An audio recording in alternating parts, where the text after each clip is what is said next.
I was 24 years old the first time a doctor ever laid a hand on me. 24 years old, sitting on a paper-covered table in a little white room, and the nurse looks at my chart and asks me, plain as day, "Have you ever been in for a checkup before?" And I told her, "No, ma'am, this is my first one." And she just kind of laughed, thinking I was joking with her.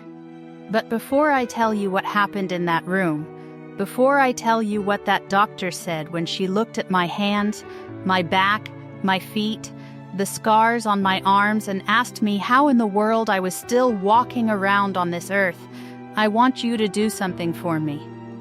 If you are new here, hit that subscribe button and hit that little bell too, because we are going to be telling a lot more stories like this one. Stories from a life that most of you have never seen with your own eyes. And down in the comments, I want you to tell me where in the world you are watching this from. I have heard from people in so many different places, and it warms my heart every single time. So go on and type it in. Let me know where you are sitting right now listening to an old Amish woman tell her story. And if this video does anything for you at all, give it a like before you go. It truly does help more than you would think. Now, let me tell you about that day in the doctor's office, and let me tell you how I got there. Because it did not start in that room. It started a long, long time before that, on a farm you have probably never heard of, in a family you have probably never heard of, living a life that most people in this world could not imagine living for even one single day. I was born the fifth of 9 children, on a dairy farm that had been in my father's family for 3 generations before me. We did not have electricity running through the walls. We did not have a telephone sitting on the counter. We did not have a car parked out front.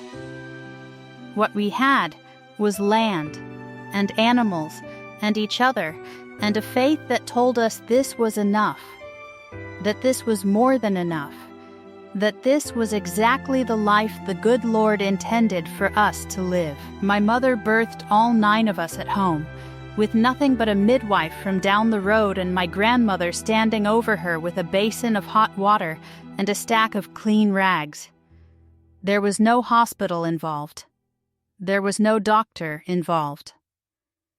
That was simply how it was done, and nobody thought twice about it, because it had been done that way for every generation before us, all the way back further than anybody could remember. Let me describe an ordinary day for you, because I think it helps set the stage for everything that follows in this story. We rose before dawn, always, every single day of the year, regardless of season, because the cows needed milking whether it was a Tuesday in July or a Sunday in January, whether we felt rested or exhausted, whether the weather was mild or brutal. My father would light the lanterns while it was still fully dark outside, and by the time the sky had begun to lighten toward morning, the whole family was already well into the first round of chores. Breakfast came after the milking and the feeding, a substantial meal because the morning's work had already burned through whatever energy a smaller meal might have provided. Eggs and bacon and thick slices of bread with butter and jam my mother had made herself. Coffee for the adults, milk still warm from the cow for the youngest children. Then came the day's larger tasks, whatever the season demanded, followed by a midday meal that was, if anything, even heartier than breakfast, meant to fuel an afternoon of continued labor. Evening brought the second milking, the second round of feeding, supper. And then, if there was any daylight or lamplight left in us at all, some quiet time as a family, my mother mending clothes by lamplight, my father reading aloud from the Bible, the younger children usually falling asleep well before the reading was finished. And then, bed, early. because morning and the cows and the whole cycle of it would begin again in just a few short hours, regardless of how the previous day had gone, regardless of injury or illness or exhaustion. This was the rhythm of my entire childhood, and in truth, of my entire adult life as well. A rhythm that simply did not pause or bend easily for the kinds of injuries I am about to describe to you. By the time I could walk, I was working. That is not an exaggeration, and it is not me trying to make my childhood sound harder than it was. That is simply the truth of how we lived. A child who could walk could carry. A child who could carry could fetch eggs from the henhouse, could fetch water from the well, could fetch kindling from the wood pile. By 4 years old, I was doing all three of those things every single morning before the sun was even all the way up over the tree line. By 6 years old, I was learning to milk, sitting on a little 3-legged stool next to my older sister, my small hands wrapped around the udder of a cow 20 times my size, learning the rhythm of it, learning that if you did it wrong, the cow would let you know, sometimes with a kick that could send you flying clear across the barn floor. I want to stop here and tell you something, because I think this is important for you to understand before I go any further.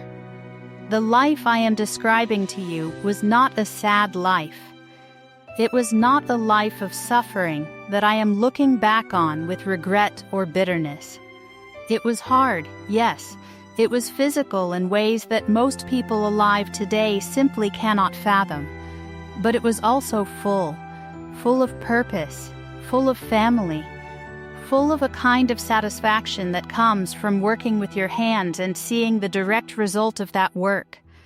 A full pantry, a healthy herd, a warm house in the middle of a Pennsylvania winter.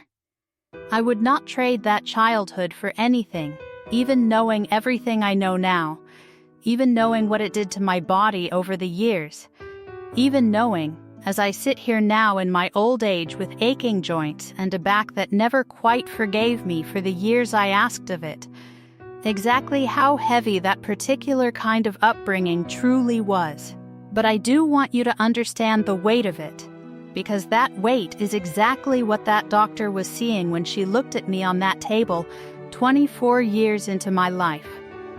By the time I was 8 years old, I had a full list of daily chores that would make most modern parents faint dead away if you handed that same list to their child. I milked 6 cows every morning before school, if you could call it school. We went to a one-room schoolhouse through the 8th grade, and then that was the end of our formal education. Because after the 8th grade, a person was needed at home, needed in the fields, needed in the kitchen, needed wherever the family required an extra pair of hands. After milking, I fed the chickens and the pigs. I hauled water for the horses. I helped my mother with breakfast for 11 people. Because by then there were 9 children plus my parents, all needing to be fed before the day's work could begin. After school, if we were even in school that particular season, the real work started. In the spring it was planting, in the summer it was haying and the garden, which was enormous, because that garden fed our family through the entire winter, and there was no grocery store trip to fall back on if we came up short. In the fall it was harvest. And canning. Endless canning. Jar after jar after jar of tomatoes and green beans and peaches and applesauce, standing over a hot stove in a hot kitchen in the middle of August, with sweat running down your back and your hands cramping from turning that jar lifter over and over and over again.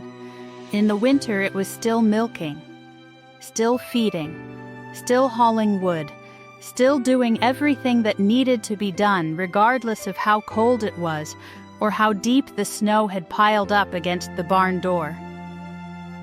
Before I tell you more about school, I want to explain a little about how we understood the world outside our community, because it plays into this story in an important way.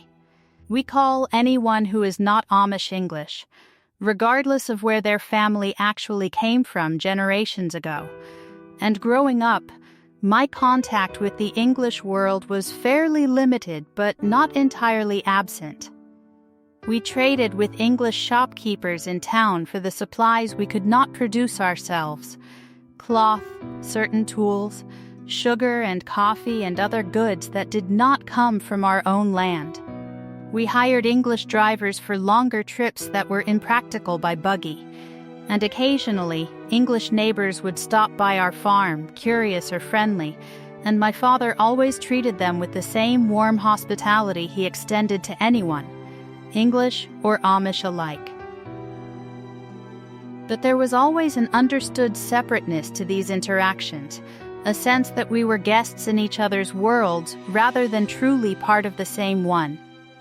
I remember, as a young girl, being genuinely fascinated on the rare occasions we went into town, staring at the cars, at the electric lights in the shop windows even in the middle of the day, at the clothing English women wore. So different from our own plain dresses. My mother would always gently redirect my attention when she caught me staring too long, not out of any harshness, but out of a quiet desire to keep me focused on our own way of life, rather than growing too curious about a world that was not meant to be mine. This separateness extended, of course, to medical care as well, which is really the heart of everything I have been telling you today.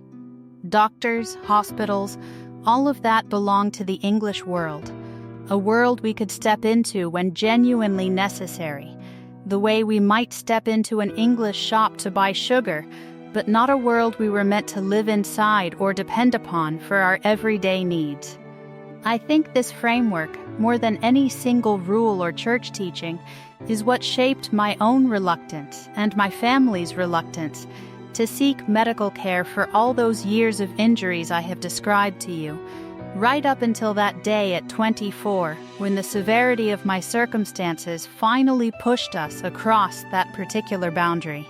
Let me tell you a bit more about that schoolhouse, because I think it helps explain the kind of expectations that were placed on us from such a young age, expectations that shaped everything that came after. It was a single room, heated by a wood stove that the older boys were responsible for keeping fed all winter long, with one teacher, usually a young unmarried woman from our community, teaching every grade from 1st through 8th all together in that same space. We learned to read, we learned arithmetic, we learned enough history and geography to understand our place in the wider world, and we learned German alongside English, because our church services were conducted in a dialect passed down through generations, a language of worship separate from the language of daily commerce and conversation with the outside world. But even school itself was not separate from the rhythm of farm work. During planting season and harvest season, attendance would drop noticeably, because families needed their children in the fields more than they needed them at their desks, and the teacher understood this, and the wider community understood this, and nobody thought it strange or neglectful. Education, in our world, was always understood to be in service of a larger purpose, preparing us not for careers or further schooling, but for exactly the kind of life I have been describing to you. A life of practical skill and physical capability and deep community responsibility. I remember my 8th grade year particularly well, because I knew it would be my last year of formal schooling, and there was a certain bittersweetness to it that I did not fully understand at the time, but have come to appreciate more as I have gotten older. Our teacher that final year was a woman named Anna May, only about 20 years old herself.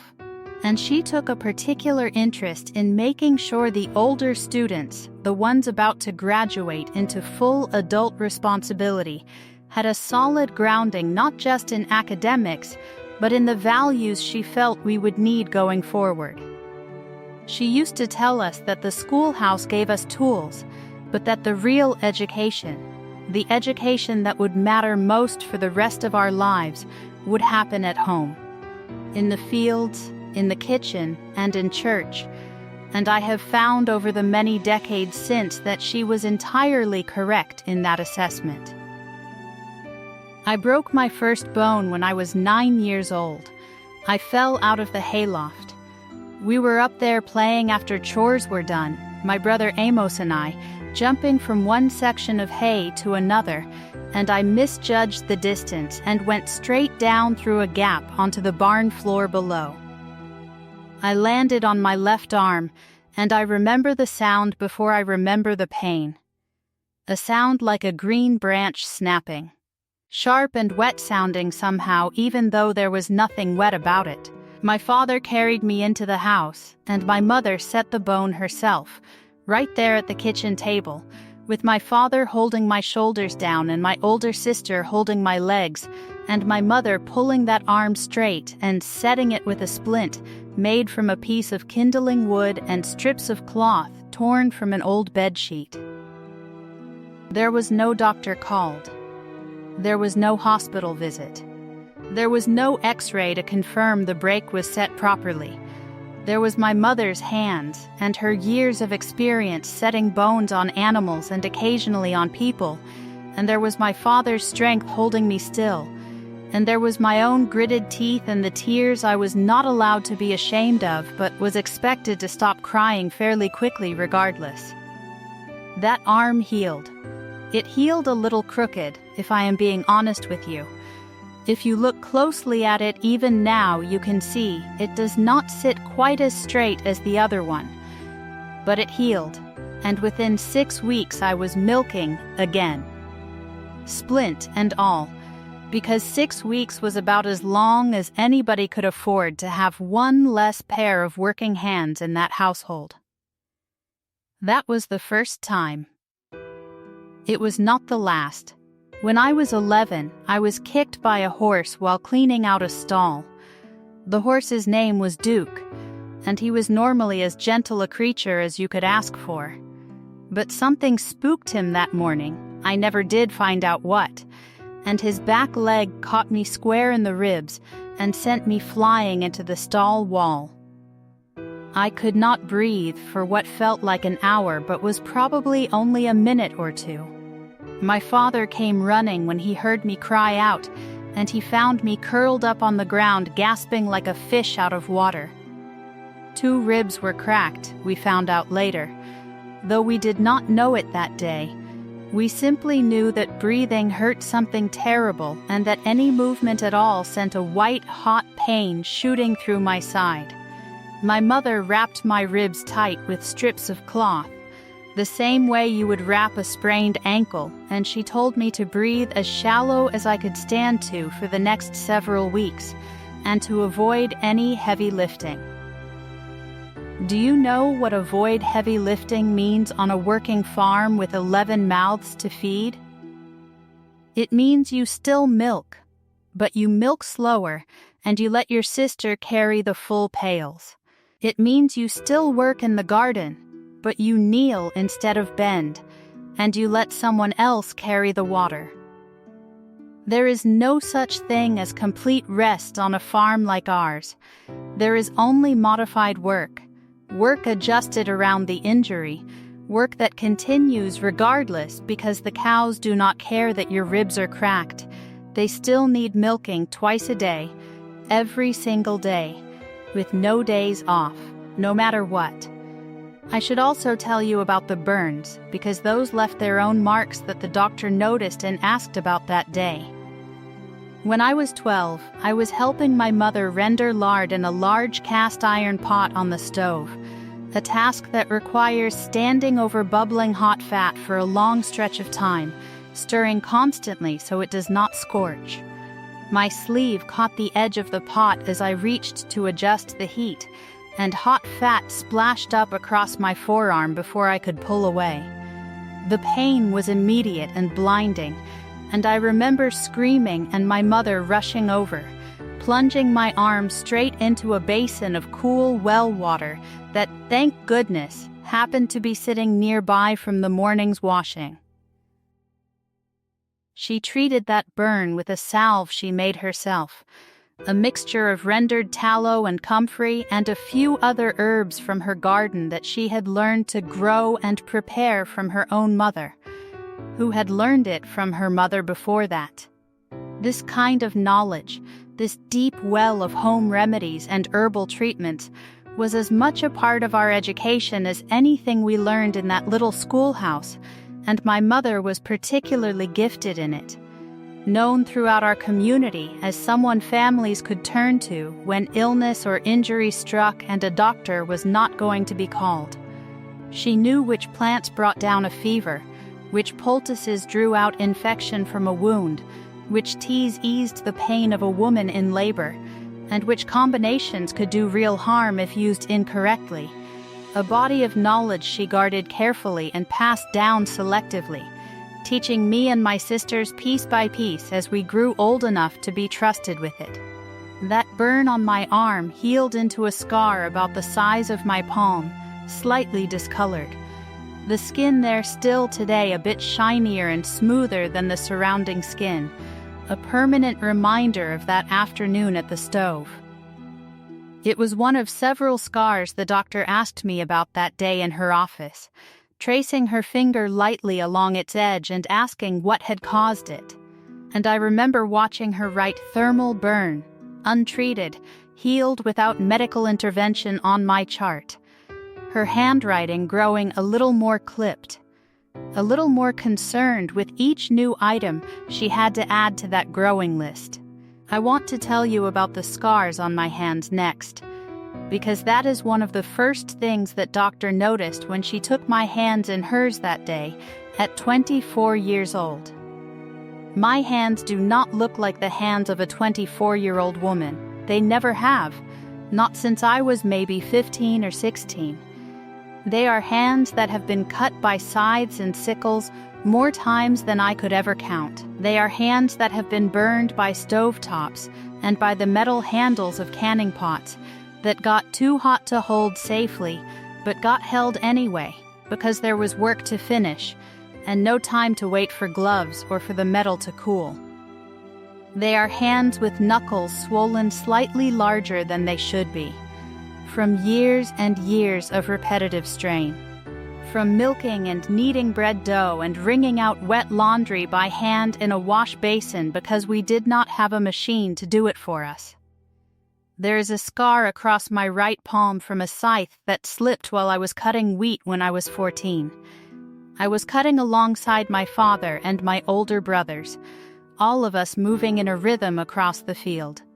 And my grip slipped on the handle for just a fraction of a second, and the blade caught the base of my palm and opened it up clean, a deep cut that bled through 3 rags before my mother could get it properly bound. There was no hospital visit for stitches. My mother cleaned it with well water and a bar of lye soap, which stung worse than the original cut had. And then she sewed it herself with a needle and thread that had been boiled first to make it as clean as she knew how to make it. I still have that needle and thread scar today, a faint crosshatch pattern underneath the main scar line, because my mother's stitches, while functional, were not exactly what you would call cosmetically refined. She was not a surgeon. She was a farm wife doing the very best she knew how to do with what she had, and what she had was enough to keep me from bleeding to death, and enough to let that wound close and heal, even if it did not close as neatly as it might have in a proper hospital. I share these stories with you not to shock you, though I imagine some of you are a little bit shocked, and that is all right. I share them because I want you to understand what that doctor was looking at when she examined me at 24. She was not just looking at one scar or one crooked bone. She was looking at an entire body that told the story of a hard childhood and a harder adulthood, written right there on the skin and in the joints and in the way I carried myself when I walked into her office. Before I get to my back, I want to tell you about the year I nearly died from what I now understand, looking back with the benefit of the doctor's later explanation, was very likely a case of appendicitis. I was 15 years old, and I remember waking up one morning with a dull ache low on my right side, an ache that I initially dismissed, the way we dismissed most minor pains in those days, as simply something to work through. But as the day went on, the ache sharpened into something much worse, a stabbing, burning pain that made it difficult to stand up straight, difficult to breathe deeply, difficult to do much of anything except lie curled up on my side, which was entirely unusual for me and alarmed my mother the moment she saw it.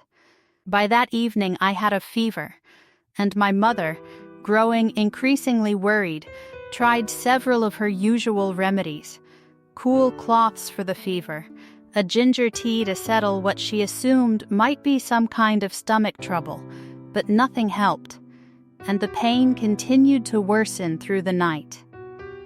I remember drifting in and out of a feverish pain-soaked sleep, hearing my parents' voices in low, worried tones through the wall, discussing whether this was serious enough to warrant calling for outside help.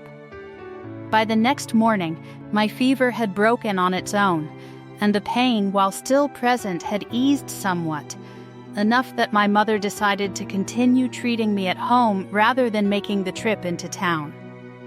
I look back on that decision now, as an old woman who has since learned quite a bit more about how the human body works, and I recognize that I very likely came close to a ruptured appendix that week, an event that, without proper surgical intervention, could very easily have killed me. Whether my body somehow fought off the infection on its own, or whether it was some other ailment entirely that simply resolved with time, I will never know for certain, because no doctor ever examined me during that illness or in the years immediately following it. When I described this episode to the doctor at 24, she went very quiet for a moment, asked me several detailed follow-up questions about the exact location and character of the pain, and then told me, gently, that what I was describing sounded exactly like a textbook case of appendicitis, and that I was, in her words, extremely fortunate to be sitting in front of her at all. Let me tell you about my back, because that is really where the story starts to turn toward that day in the doctor's office. By the time I was 16, I was doing a full adult's share of the farm labor, same as any of my brothers, same as my older sisters had done before they married and moved to their own farms. I hauled feed sacks that weighed more than I did, slung over my shoulder because that was the fastest way to carry them from the barn to the trough. I pitched hay for hours at a stretch during haying season, my back bent over that pitchfork from before sunrise until well after the sun had gone back down. Day after day after day for the entire duration of the harvest, because hay does not wait for anybody. Hay has to come in while the weather holds, or you lose the whole crop to rain and rot. I helped birth calves, which meant hours crouched or kneeling in a stall, sometimes with my whole arm inside a laboring cow trying to help turn a calf that was positioned wrong, a task that puts a strain on your shoulders and your back that I genuinely do not think most people could imagine unless they have done it themselves. I plowed behind a team of horses, walking miles and miles across our fields with my hands gripping the plow handles, my body absorbing every jolt and every rock the blade hit beneath the soil. Because there was no tractor cushioning that impact for me, there was only my own 2 feet and my own 2 arms taking the shock of it, hour after hour, season after season. At 18, I fell from a hay wagon. We were unloading hay into the barn loft, and I was up on top of the wagon pitching hay up into the loft opening, and the wagon lurched when the horses shifted, and I lost my footing and went over the side. I fell probably 12 feet, maybe a little more, and I landed on hard-packed dirt because we had just cleared that section of the barnyard the week before. I did not break anything that time, which felt like something of a miracle, but I wrenched my back something terrible, and for 2 weeks I could barely stand up straight, walking around bent forward at maybe a 30-degree angle, my hand pressed against my lower back, my face twisted up in pain every time I had to bend or lift, or even just shift my weight wrong. There was no doctor for that either. There was my mother's homemade liniment, a mixture of herbs and oil that she rubbed into my back every night before bed. And there was rest when rest was possible, which was not very often, and there was simply pushing through. Because pushing through was what we did, what our whole community did, what generations before us had done, and what we assumed generations after us would continue to do. I never fully recovered from that fall, if I am being completely honest with you. My back has never been quite right since that day. There is a persistent ache low on the left side that flares up something fierce when the weather turns cold or damp. An ache that I have simply learned to live alongside for all these years. The same way you learn to live alongside a difficult neighbor, not because you enjoy their company, but because they are there and they are not going anywhere, and you have work to do regardless. I should also mention a smaller injury that came up briefly during that examination. One I had almost forgotten about myself until the doctor asked whether I had ever broken a finger, noticing a slight permanent bend in the smallest finger of my left hand. When I was 13, I was helping change a wagon wheel with my father, holding a section of the axle steady while he worked the old wheel free, and the wheel shifted unexpectedly and came down across my hand, catching that smallest finger between the wheel rim and the axle housing.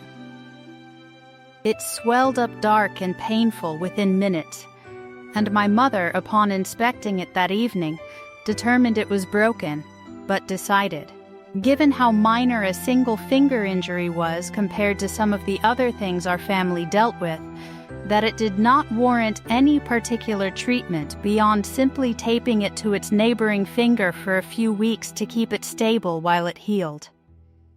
It healed at a slight angle, barely noticeable unless you are looking for it, and it has never caused me any real trouble in all the decades since. Though I do sometimes catch it on things in a way I suspect a perfectly straight finger would not, a tiny, almost comical footnote to an otherwise fairly serious catalog of injuries. Now let me tell you about my feet, because my feet have their own story to tell, and it is a story that Doctor found particularly hard to believe. We did not wear shoes most of the year when I was growing up, not unless we were going into town or going to church. From spring thaw until the first hard frost, we went barefoot, all of us children, running across gravel driveways, across freshly plowed fields with rocks and clumps of hard dirt, across barnyards that were, and I will just say this plainly, covered in animal waste that you learned to step around, or simply learned to not think too hard about stepping in. Our feet developed calluses thick enough that by the time I was a teenager, I could walk across broken glass. And I do mean that literally, I did that once by accident, walked right through a patch of glass from a broken jar that had shattered near the chicken coop. And I did not even feel it until my sister pointed out that my foot was cut and bleeding. My feet are wide and flat now, spread out from decades of walking barefoot across every kind of terrain you can imagine, from soft garden soil to hard-packed clay, to gravel to frozen ground in the dead of winter, when even our calluses were not quite enough protection, and we simply endured the cold, because there was no alternative. I have had frostbite twice, both times on my toes, from walking out to milk in the pre-dawn darkness during particularly brutal winter mornings, my feet wrapped in whatever cloth we could spare, because proper winter boots were expensive, and there were 9 children needing shoes and only so much money to go around. The second time I got frostbite, I was 20 years old, and it was bad enough that 2 of my toes on my right foot turned nearly black before the feeling started to come back, and I genuinely was not sure for a few days whether I was going to lose them. My mother packed them in warm, not hot, cloths, and she prayed over them, and she watched them closely for any sign that the tissue had died for good, which would have meant a very different and very frightening path forward, with no hospital anywhere close enough to reach in time even if we had decided to go. By the grace of God, the feeling came back, the color came back, and I kept both toes, though to this day they do not have quite the same sensation in them that the rest of my foot does. A permanent little numbness right at the tips that reminds me every single day of just how close that morning came to going a very different way.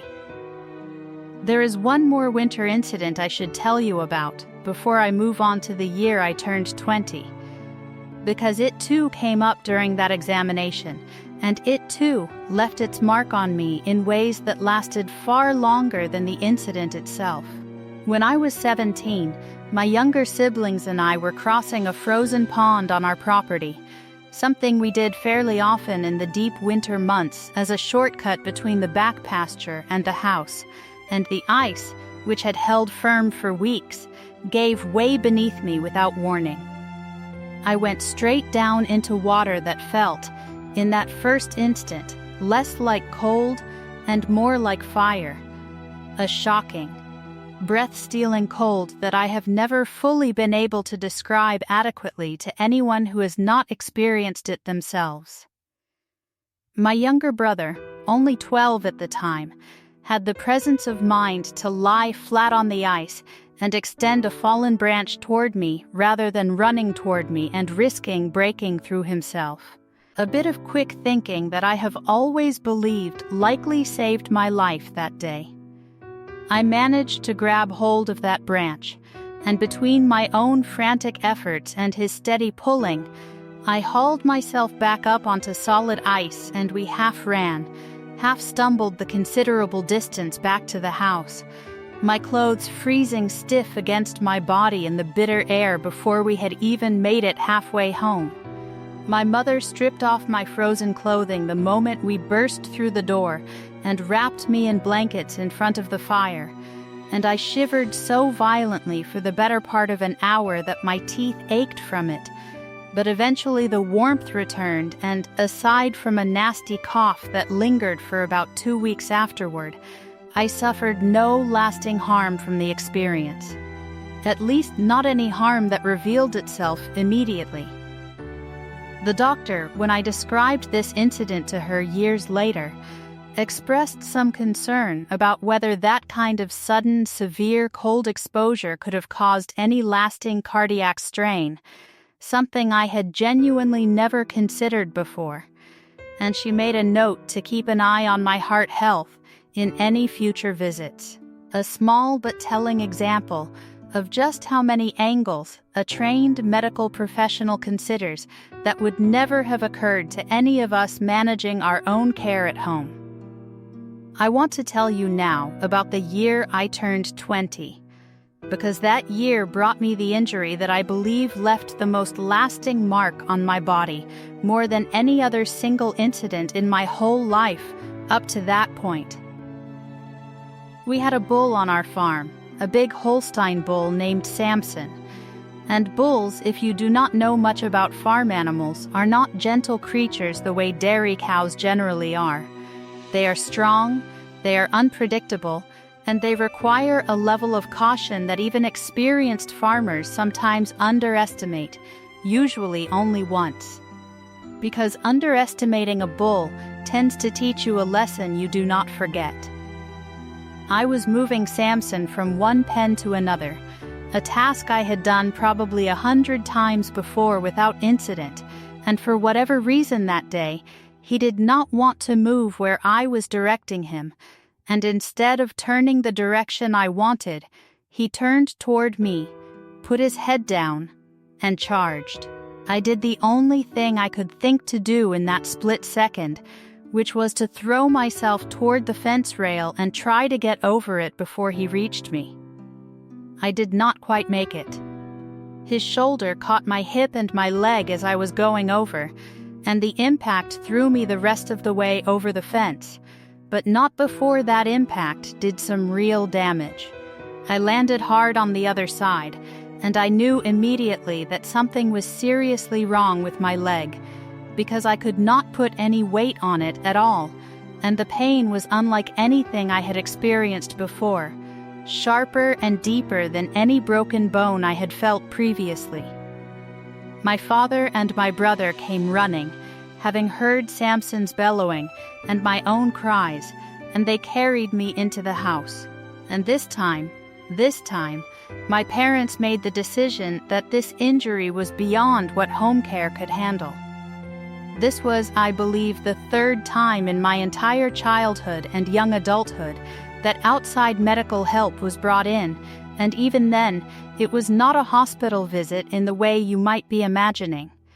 It was a local bone setter, an older man in our community who had a particular gift and reputation for this kind of work.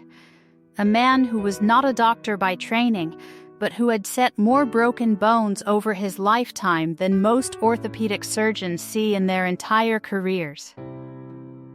He came to our house, he examined my leg, and he determined that I had a fractured femur, the large bone in the upper leg, and a dislocated hip.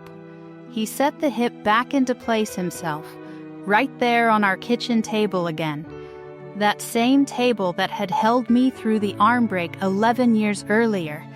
And I will tell you honestly, the pain of that hip being reset was the worst physical pain I have ever experienced in my entire life, before or since. I screamed loud enough that my younger siblings, who had been sent outside during the procedure, told me later they could hear me clear out at the barn. He then splinted my leg as best he could and instructed my parents on how to keep me still and how to care for the injury over the coming weeks. I should tell you a bit more about that bone setter, a man named Christian, because men like him occupied a very particular and important role in communities like ours, and I think understanding his role helps explain why we trusted his skills as much as we did, even without any formal medical degree hanging on his wall. Christian had learned his craft from his own father, who had learned it from an older man in the community before him. A chain of knowledge passed down across probably close to a century by the time it reached my leg that day on our kitchen table. He had, by his own estimate, set well over 1,000 bones in his lifetime, everything from simple finger fractures to complicated compound breaks, and he had developed, through sheer repetition and careful observation, an intuitive understanding of bone and joint anatomy that, while certainly not equivalent to a formal medical education, was far from the crude guesswork that an outsider might assume it to be. He was known throughout several church districts for his gift, and families would sometimes travel considerable distances by buggy to bring an injured child or adult to him, rather than making the longer, more complicated trip to a hospital in town. He never charged a formal fee for his services, though families would generally offer him something, a portion of a harvest, help with a project on his own farm, a token of gratitude rather than a transaction in the way I understand doctors are paid in the outside world. When he examined my leg that day, he did so with a careful, practiced set of hands, pressing gently along the bone, testing the range of motion in the joint, before determining his course of action, and I remember even through my pain and fear, feeling a certain confidence in his steady, unhurried manner. I was in that bed, mostly immobile for nearly 10 weeks. 10 weeks is an eternity on a working farm, an eternity of being unable to contribute, an eternity of watching through the window as my siblings did work that I normally would have shared in doing, an eternity of guilt mixed in with the physical pain, because even as a child, even as a young woman, I had absorbed the belief that idleness, even idleness forced by injury, was something close to a sin. Something to be endured with as much stoic patience as I could manage and gotten past as quickly as possible. That leg healed, eventually, but it never healed perfectly straight. To this day, if you watch me walk for more than a few minutes, you will notice a slight hitch in my gait, a small favoring of my left leg over my right, barely noticeable to most people, but there nonetheless, a permanent souvenir of the day Samson decided he did not want to be moved. I tell you all of this. All of these injuries, one after another, not to make you feel sorry for me, because truly, I do not feel sorry for myself, and I would ask that you not feel too sorry for me either. This was simply the life. Every person I knew growing up had some version of these stories. My brothers had their own broken bones, their own scars, their own close calls. My sisters, too. This was not a life uniquely hard for me, a woman. It was a life hard for everyone equally, in the way that farm life and this particular way of living asks something significant of every single body that participates in it, regardless of age or gender. But I do want you to understand the accumulation of it, the way that all of these individual injuries spread out across 2 decades stack up inside a single body and leave their marks in ways that a doctor trained in modern medicine, seeing that body for the first time, would find almost impossible to reconcile with the number written on the chart in front of her. Now let me tell you about the years leading up to that first checkup, because there is more to the story than just the physical injuries.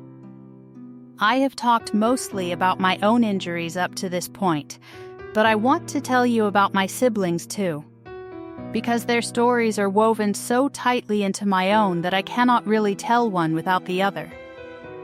My oldest brother, Levi, lost the tip of one finger in a hay baler accident when he was 16, an injury that today, in a hospital, would likely have involved careful reattachment surgery, but for him meant simply that my father wrapped the wound tightly, stopped the bleeding as best he could. And Levi carried on with 9.5 fingers for the rest of his life, never once, in all the years I knew him, complaining about it or treating it as anything more than a minor inconvenience. My younger sister, Katie, the 7th of us 9 children, had perhaps the most frightening experience of any of us, when she contracted what we later understood was likely scarlet fever at age 6. She was desperately ill for the better part of 2 weeks, her fever spiking dangerously high on several occasions, and I remember my mother and older sisters taking turns sitting beside her bed through the night, applying cool cloths, trying different teas and tinctures, praying almost constantly, uncertain whether she would recover. She did recover, by the grace of God, though she was left with a heart murmur that a doctor, years later, told her was almost certainly a lasting effect of that illness, a murmur that never caused her serious problems but that served as a permanent reminder of just how close we had come to losing her. Not every story in our family had quite so fortunate an ending, and I think it is important that I tell you this too, because I do not want to paint a picture of our way of life as though everything always worked out, as though the body's resilience was somehow limitless or guaranteed. My mother lost 2 children before I was born. one to what she always described as a fever that came on suddenly in infancy and could not be broken despite everything she tried, and another stillborn, a loss she rarely spoke of, but that I know she carried with her every single day of her life afterward. These losses were not uncommon in our community in that era, and I share them with you not to diminish anything I have said about resilience and endurance, but to be honest about the full picture. To acknowledge that for every story of a body healing against the odds, there were other stories. Quieter ones, sadder ones, where the outcome was very different.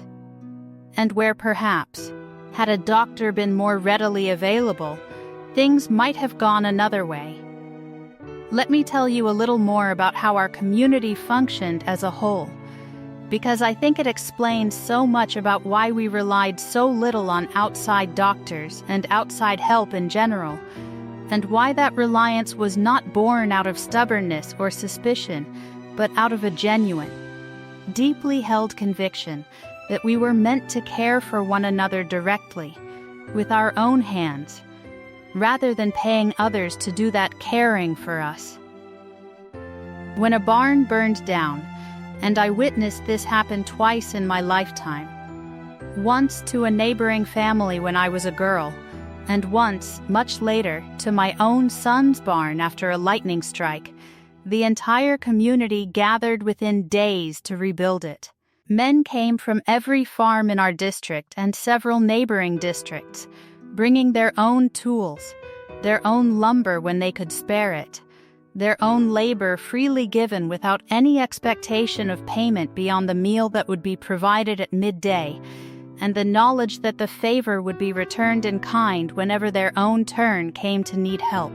I have seen a barn raised from bare foundation to fully framed and roofed in a single day. 60 or 70 men working in a coordinated rhythm that still, even having witnessed it many times, fills me with a kind of awe. This same spirit extended to illness and injury, which is really the heart of what I have been telling you about today. When someone in our community fell seriously ill, the women organized meal deliveries that could keep a family fed for weeks without the ailing mother needing to lift a finger in her own kitchen.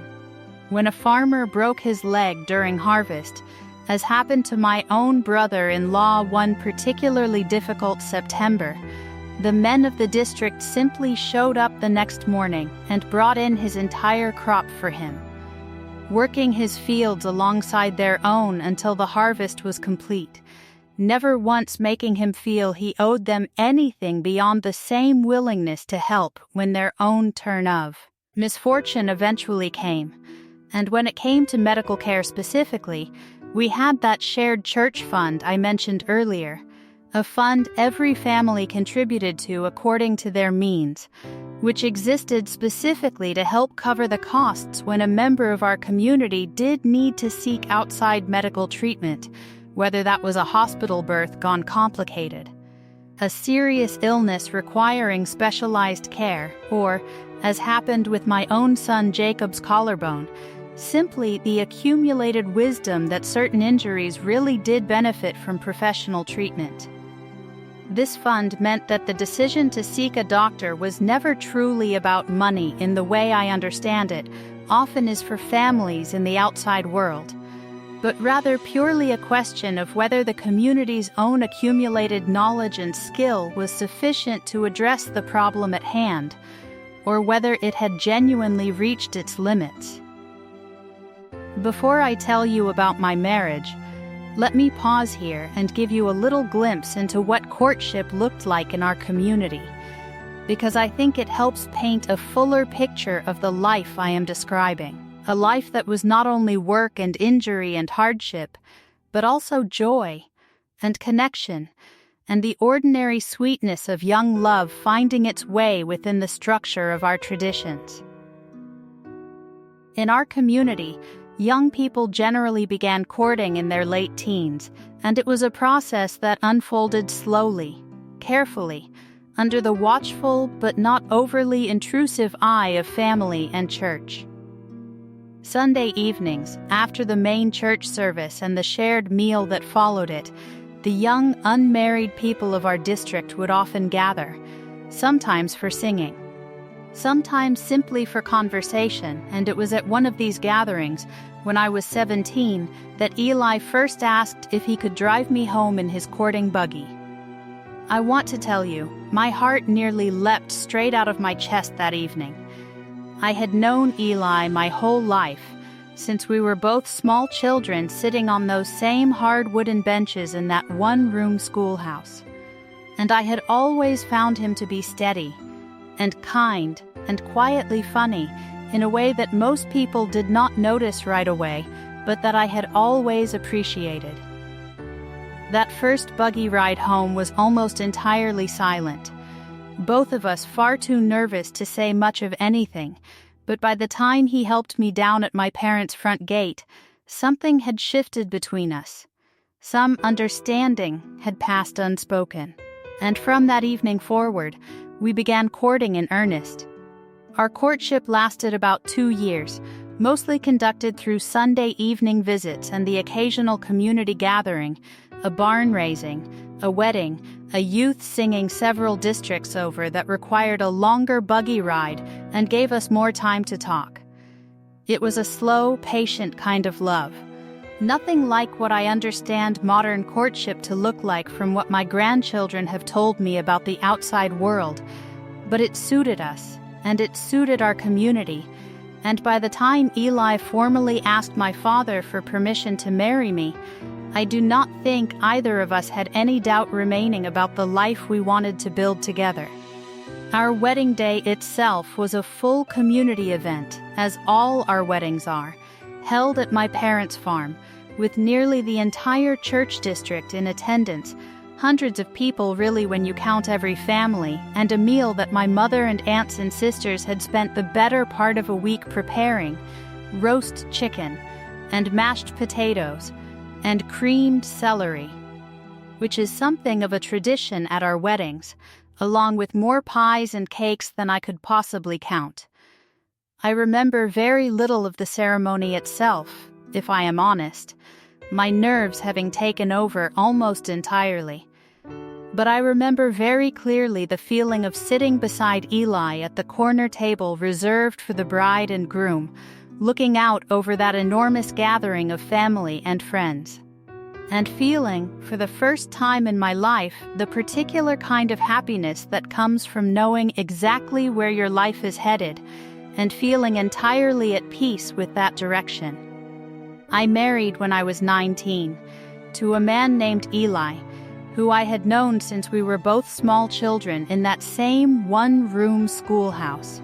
Our marriage was, and remains to this day, a good one, a partnership built on shared faith and shared work, and a genuine affection that grew deeper over the years rather than fading the way I have heard can happen in other kinds of marriages. Eli was a farmer too, of course, and when we married, we moved onto a small piece of land that his father had given us. Land that was, at the time, mostly unworked, overgrown, and in need of the same kind of labor that had shaped my entire childhood.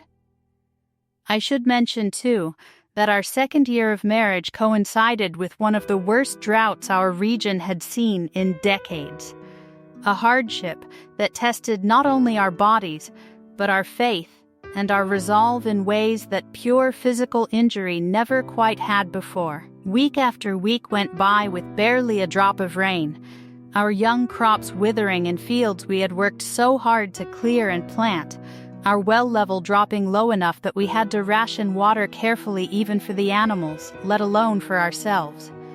Eli and I hauled water by hand from a neighbor's spring nearly 2 miles away, trip after trip after trip, for almost 6 weeks straight, in an effort to keep our small herd alive through the worst of it.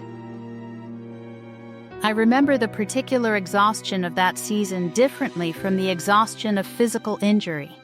It was a slower, grinding kind of tiredness, made heavier by the constant worry over whether we would have enough stored up to make it through the coming winter, whether this fledgling farm we were building together would even survive its first real test. We lost 2 of our young cows that summer despite everything we did, and I remember Eli sitting on the back step one evening after burying the second one, his head in his hands, closer to despair than I ever saw him at any other point in our 40 years together. But the community rallied as it always did, neighboring families sharing what surplus feed and water they could spare. And we made it through, and the following season brought good rain and a strong harvest that helped us recover most of what we had lost. I share this story because I want you to understand that the hardship of our life was never only physical injury, it was also this constant grinding uncertainty about weather and harvest and survival itself. A kind of hardship that leaves its own marks, even if those marks do not show up on an X-ray the way a healed fracture does. The first 2 years of our marriage were in some ways even more physically demanding than anything I had experienced growing up, because now Eli and I were building something from close to nothing. We cleared land by hand, pulling stumps with a team of horses and no small amount of our own muscle and sweat behind the effort. We built fence line after fence line, digging post holes in soil that was sometimes soft and cooperative, and other times so full of rock and clay that a single hole could take the better part of an hour to dig properly. We built up our herd slowly, 1 cow at a time, saved for and purchased and cared for with a level of attention that bordered on the obsessive, because that herd represented our entire livelihood, our entire future, all wrapped up in a handful of living, breathing animals that could fall sick or die, or simply fail to produce and take our modest security down with them if we were not careful and diligent every single day. Before I tell you about becoming a mother myself, I want to share one more story from those early years of marriage, because it further illustrates just how much our community relied on its own internal knowledge and resources, even in situations that felt genuinely frightening at the time. In the 2nd year of our marriage, before we had any children of our own yet, I suffered a serious infection following a miscarriage, a loss that was deeply painful in its own right and that I do not need to describe in great detail, except to say that the physical aftermath of it left me with a fever that climbed alarmingly high for the better part of 3 days. Sarah, our midwife, stayed with me almost around the clock during that stretch, applying cool compresses, having me drink teas meant to fight infection, watching me closely for any sign that the fever might be doing lasting damage. Eli, I learned much later, had quietly made arrangements with our community's driver to be ready at a moment's notice to take me into town if my condition worsened significantly. A contingency plan he never told me about at the time because he did not want to frighten me further, but one that shows just how seriously the adults around me were weighing the situation, even as they continued to rely primarily on Sarah's home-based care. The fever broke on the 4th day, and I recovered fully over the following 2 weeks, though that experience remained in the back of my mind for years afterward, a quiet reminder of just how quickly a body could tip from managing hardship into genuine danger.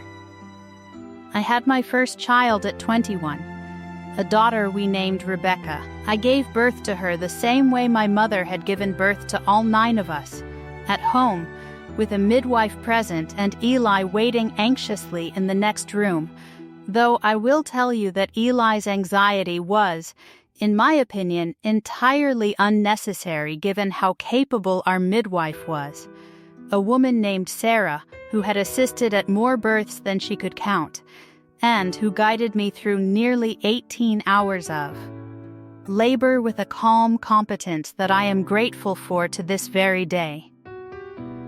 I had my second child, a son we named Jacob, just under 2 years later, when I was 23.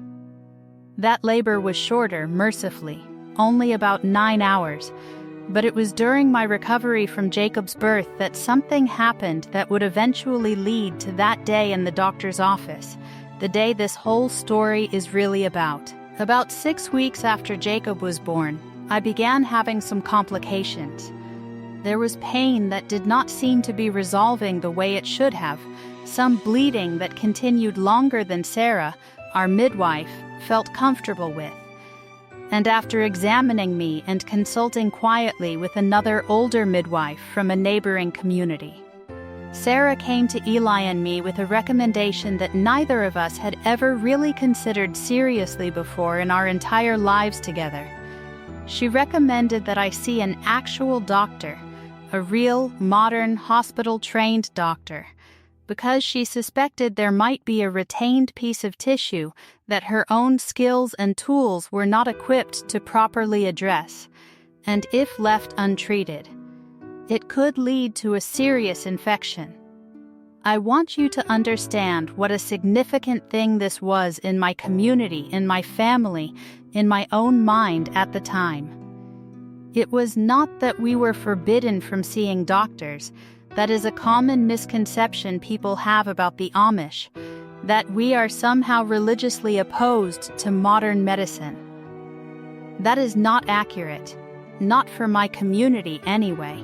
We simply did not use it, as a matter of practice, as a matter of habit passed down through generations, as a matter of genuine belief that most ailments, most injuries, most complications could be handled within the community, by the community, with the skills and remedies that had served us for so long. Doctors were for true emergencies, situations where the community's own resources had clearly reached their limit, and even then, the decision to seek outside medical help carried with it a certain weight, a certain acknowledgement that something serious enough to override our usual way of doing things had occurred. So it was decided, after some discussion, some prayer, and honestly some fear on my part that I tried not to show too openly, that I would go see a doctor in the nearby town, a doctor that some other families in our community had used before for similarly serious situations. And that is the appointment I have been building up to this entire time. That was my first checkup. 24 years old, and it was the very first time in my entire life that a formally trained medical doctor examined my body. Let me tell you what that day was like, because I remember every single detail of it as clearly as if it happened yesterday, even though it has now been quite a number of years. Eli drove me into town in our buggy, and we had arranged for a driver, a local non-Amish man who did this kind of work regularly for families like ours, to take us the rest of the way to the doctor's office in his car, since it was a bit too far for the buggy to comfortably manage in a reasonable amount of time. I remember sitting in that car, feeling the strange sensation of moving so much faster than I was accustomed to, watching the world blur past the window in a way that felt almost dizzying after a lifetime of buggy travel and walking. The waiting room itself was overwhelming to me in ways I had not anticipated. The bright lights overhead, the strange antiseptic smell that I would later learn is just the ordinary smell of a medical office.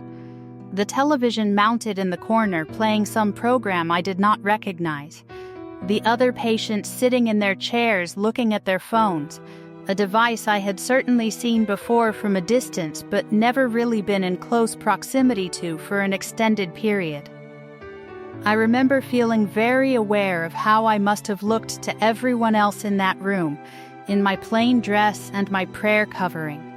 Eli beside me in his own plain clothing and his beard. The two of us clearly out of place in that fluorescent-lit, thoroughly modern space. I remember, too, sitting in that waiting room, watching a mother across from me trying to quiet a fussy toddler with a small handheld device that lit up and played little songs, something I had genuinely never seen before in my life, and I remember feeling a strange kind of vertigo at the realization of just how different this world was from the one I had grown up in. Even though it existed only a short car ride away from our farm, separated from us not by any great distance, but by an entirely different set of choices about how to live. I remember the receptionist handing me a clipboard with several pages of forms to fill out. Forms asking about insurance, which we did not have in the traditional sense. Our community instead relying on a shared fund that church members contributed to and drew from when medical needs arose. Forms asking about medications I had never taken. Forms asking about a primary care physician I did not have. And Eli sat beside me quietly helping me work through each unfamiliar question, both of us doing our best not to look too obviously out of place. Though I suspect we did not succeed particularly well at that. A nurse called my name, and I want to tell you, hearing my own name called out loud in that impersonal, echoing way, in a room full of strangers, was its own small shock to my system. She led me back to an examination room and asked me to change into a paper gown, which was another entirely new experience. This strange, thin paper garment that tied in the back and felt nothing at all like the sturdy cotton dresses I had worn my whole life. She took my blood pressure, and I remember her frowning slightly at the reading, though she did not say anything to me about it at that point. She asked me a series of questions about my medical history, and I remember the confusion on her face growing with each answer I gave her.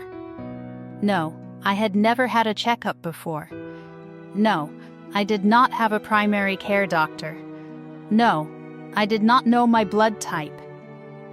No, I had never had any blood work done ever in my entire life. No, I did not know if I had any allergies, because I had simply never had reason to find out.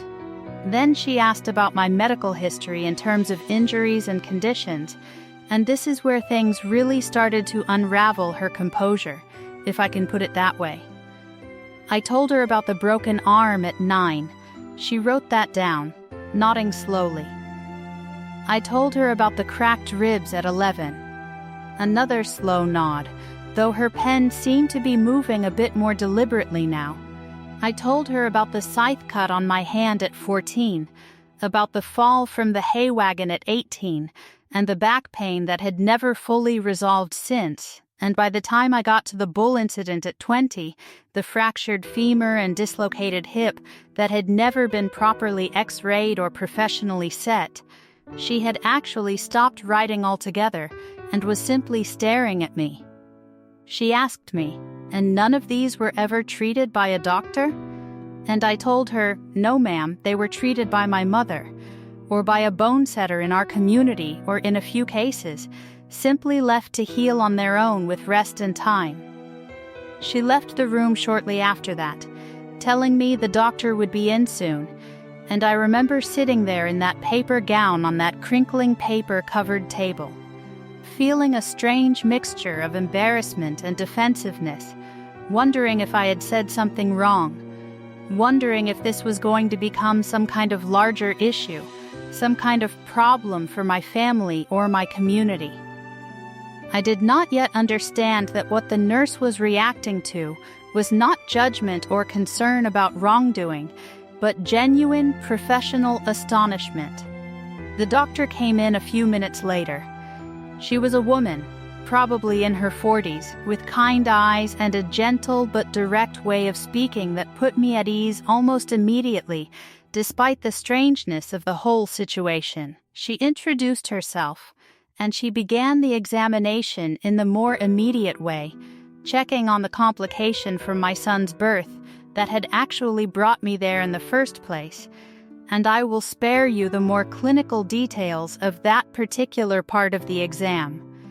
except to say that she confirmed the midwife's suspicion, found a small amount of retained tissue, and was able to address it right there in the office with a minor procedure that, while uncomfortable, was over relatively quickly and resolved the issue that had brought me there completely.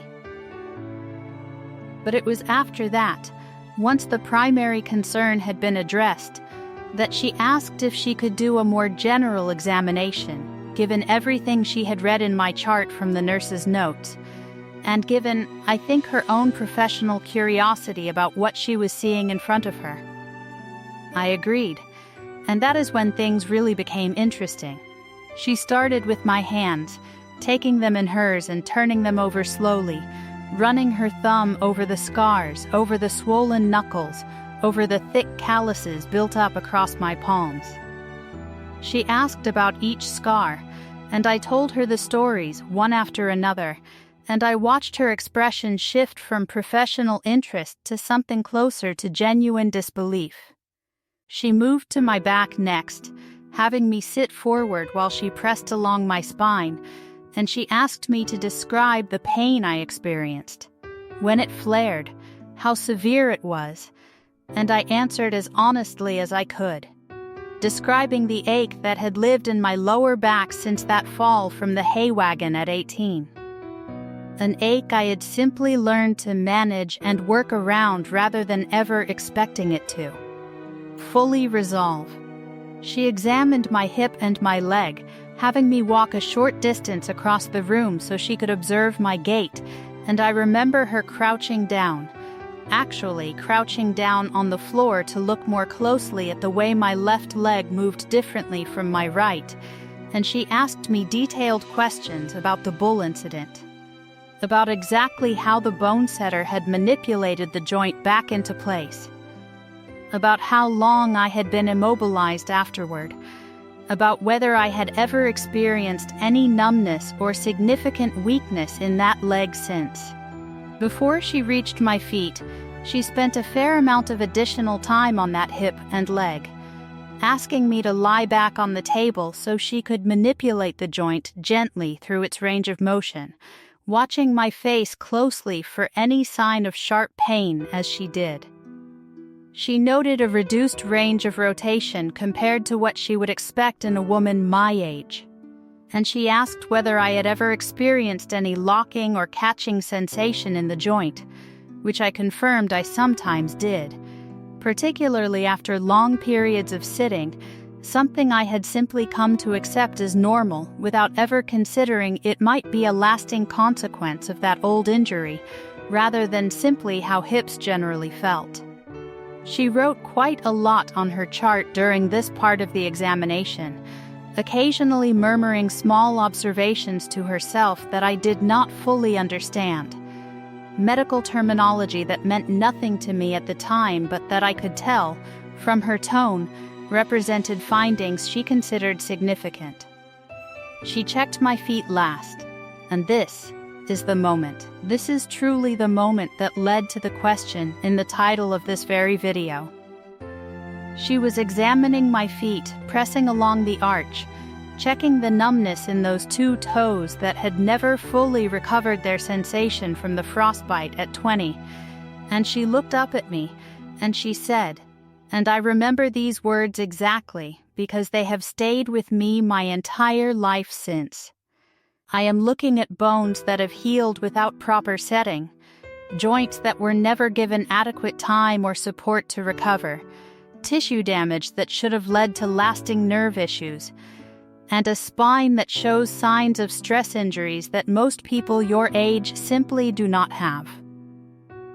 And then she paused, and she looked at me with what I can only describe as a kind of amazed, almost reverent expression, and she asked, "How are you still walking?" I did not really know how to answer her in that moment. I remember sort of laughing a little, nervously, and telling her that I simply always had walked, that there had never really been an alternative to walking, that the work had to continue regardless of the injuries, and that my body, I supposed, had simply learned how to keep going. because keeping going was the only option that had ever been presented to me. She sat with that answer for a moment, and then she said something else that I have carried with me ever since, something that I think about quite often, actually, especially now, so many years later, looking back on this whole conversation from the vantage point of old age.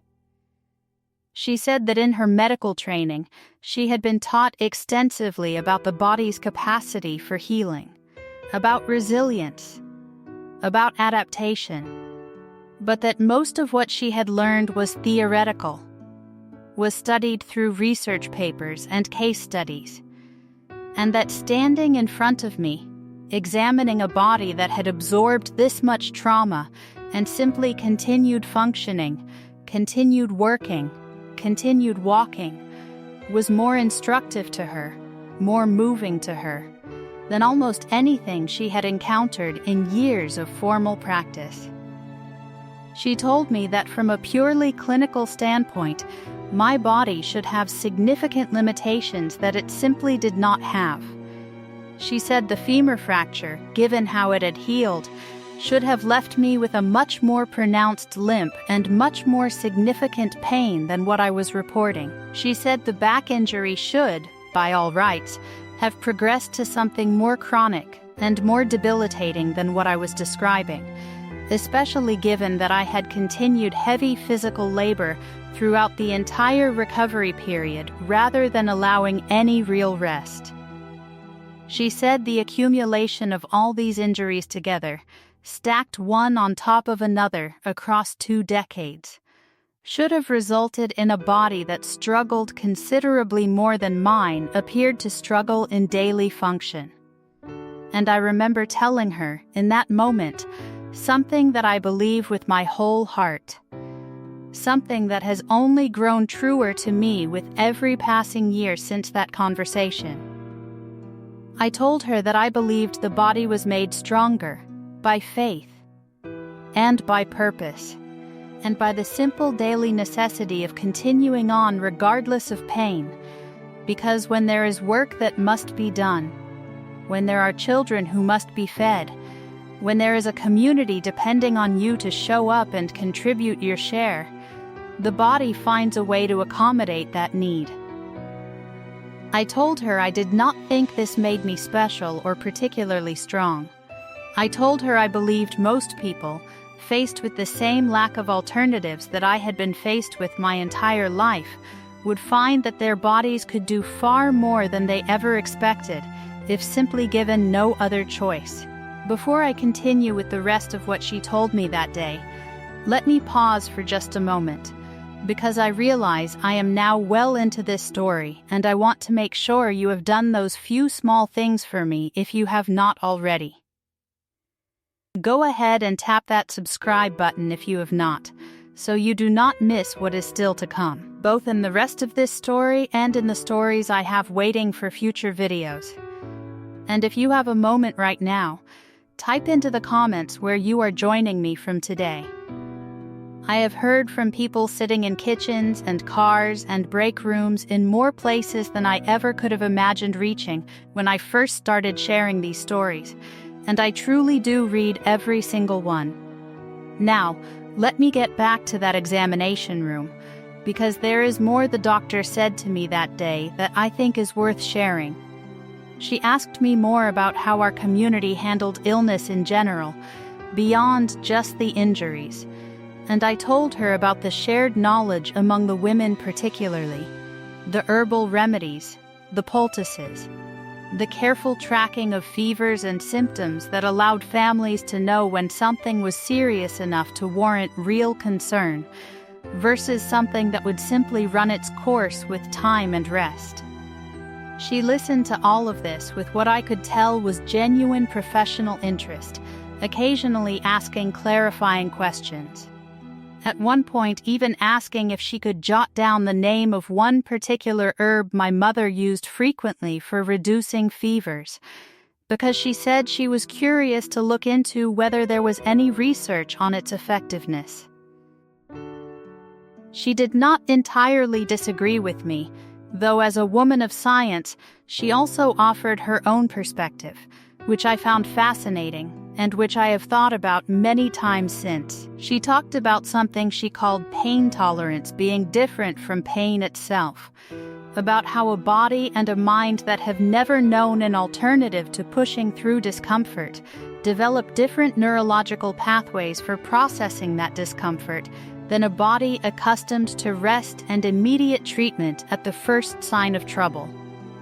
She talked about the strength that comes from functional necessity, about how muscles and joints, even damaged ones, often compensate remarkably well when they are given no choice but to keep functioning, building strength around the injury in ways that pure rest and recovery sometimes does not allow for. She actually took me down the hall at one point, to a small room with an X-ray machine, and asked if she could take some images of my leg and my back, explaining that she thought it might be medically useful to actually see what was going on beneath the surface, given everything I had described to her. I agreed, and I remember lying on that cold table while the machine whirred and clicked above me, and then waiting in the little room while she stepped out to review the images.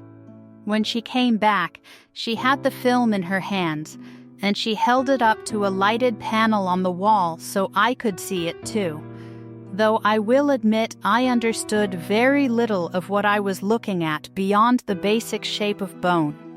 She pointed out where my femur had healed, showing a slight but clearly visible misalignment, a place where the bone had knit back together not in a perfectly straight line but at a small angle, which she explained was almost certainly the source of the persistent hitch in my walk.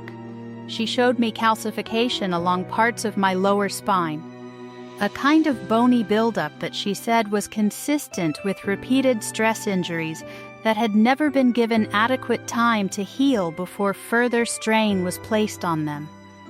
She explained, in terms simple enough for me to follow, that what she called the body's natural healing response, the way bone tissue and soft tissue work to repair damage, is remarkably effective even without professional intervention, but that it works best and produces the cleanest results when the injured area is properly immobilized and rested for an adequate period, conditions that, in my case, had essentially never been met for any of my more serious injuries.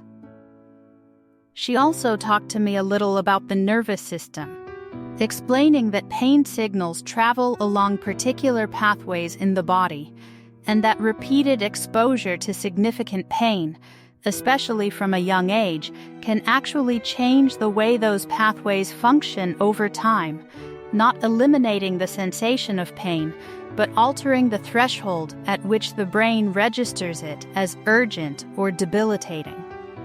She was careful to say that this was not a fully settled area of medical understanding even within her own field, but that in her clinical experience, she had noticed that patients who had grown up in circumstances of significant physical hardship, without regular access to pain medication or medical intervention, often did seem to demonstrate a different relationship with pain than patients who had grown up with more immediate access to relief at every turn.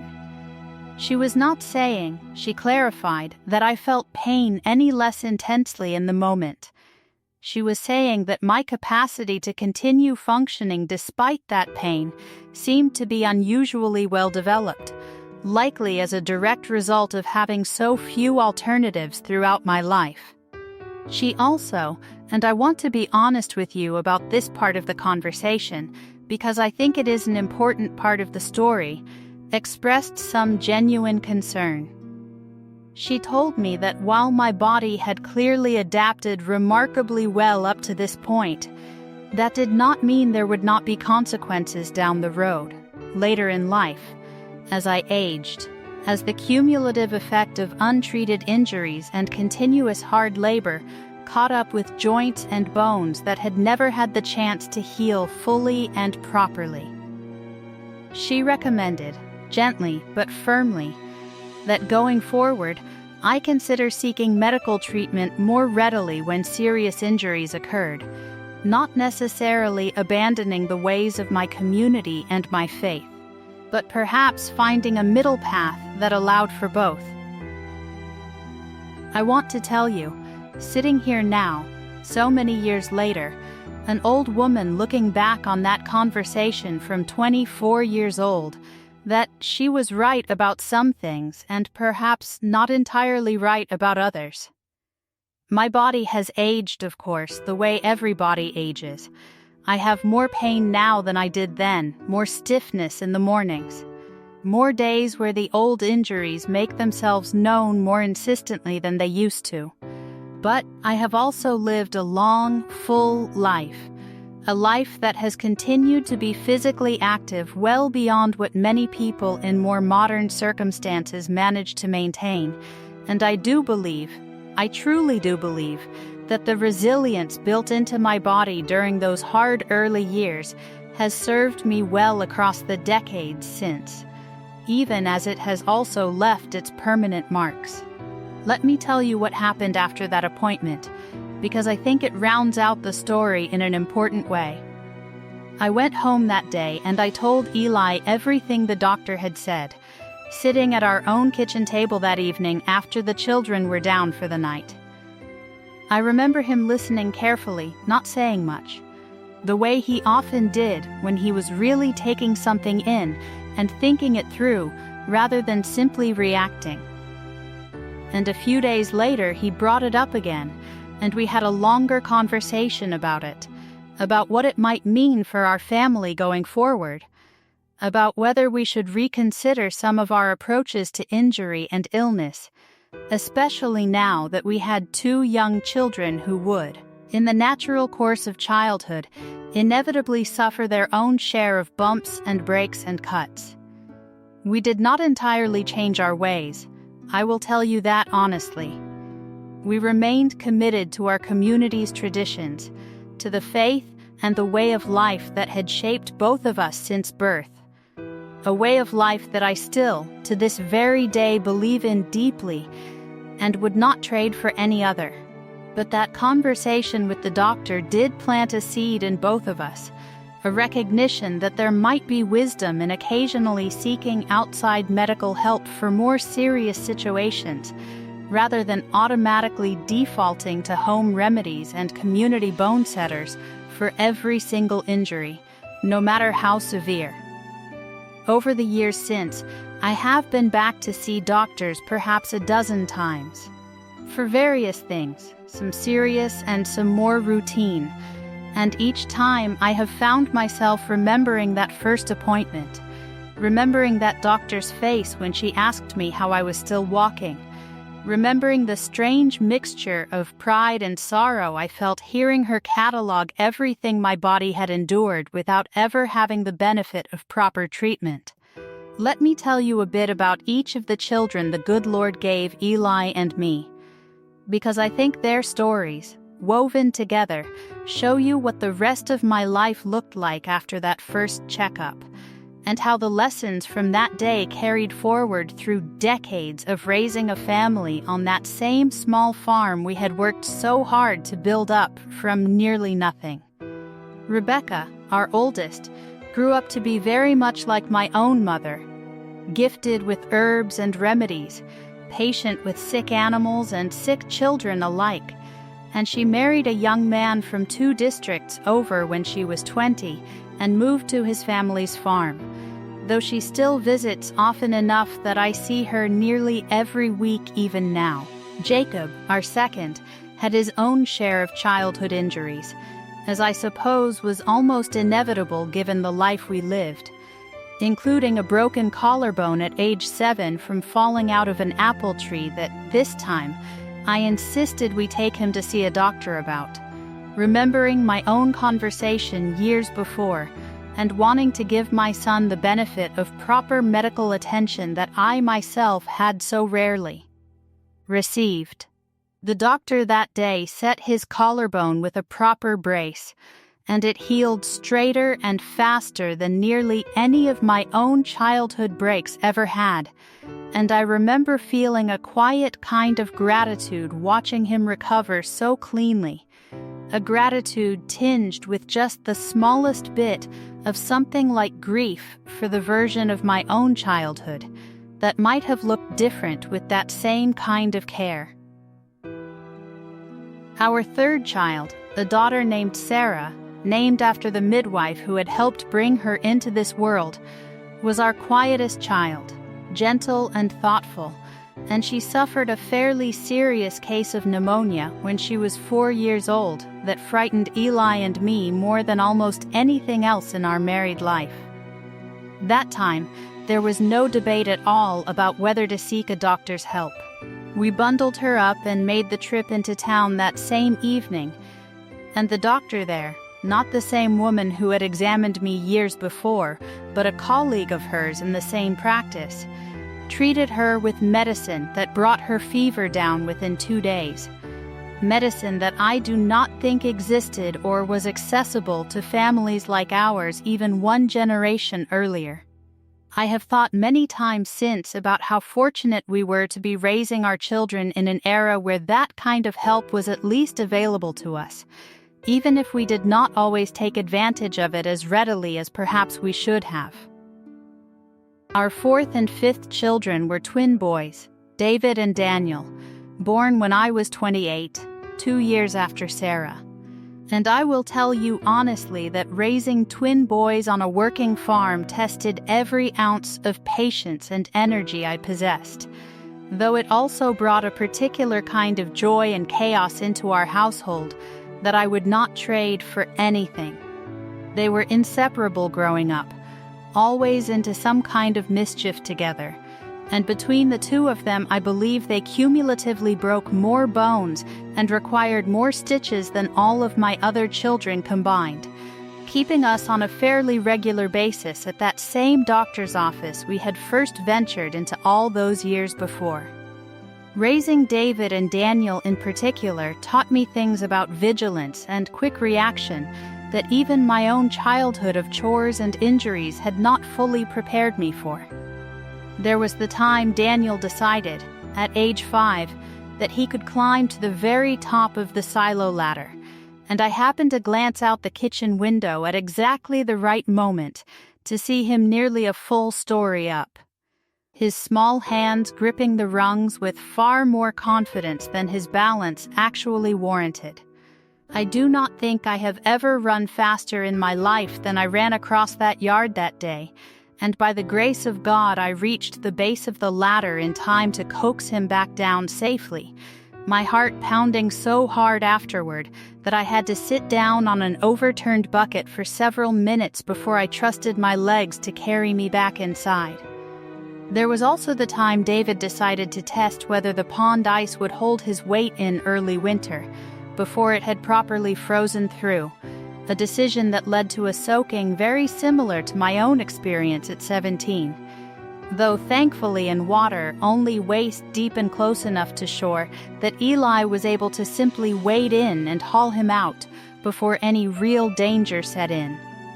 Between incidents like these and the more ordinary run of scraped knees and minor tumbles that come with raising active boys on a working farm, I do not believe I had a single fully restful season during their entire childhood, though I would not trade the chaos of those years for anything, even now, looking back on it from the quiet of my old age. Our 6th child, a daughter named Miriam, was born with a slight complication that, again, we addressed with proper medical care rather than relying solely on our midwife, a decision that I believe quite possibly saved her life, given how serious the complication turned out to be. I want to say a bit more about Miriam's birth, because it stands out clearly in my memory as one of the moments where I saw most plainly just how far Eli and I had come from the family I had grown up in terms of our willingness to seek outside medical help. Miriam was born breech, feet first rather than head first, a complication that our midwife recognized fairly early in my labor, and that she told us plainly was beyond what she felt safe managing entirely on her own. I remember the fear in that moment, lying there in the middle of a difficult labor, hearing the adults around me discussing, in low, urgent voices, whether we needed to get me into town immediately. We made the trip, Eli driving our buggy as fast as I have ever known him to drive it, to meet our arranged driver at the end of our lane, and from there into the hospital itself. An actual hospital, not merely a doctor's office. The first time in my entire life I had set foot inside one. I was in active labor the whole way, and I remember very little of the details, clearly beyond the pain and the fear, and Eli's hand gripping mine so tightly I could feel his own fear radiating through it.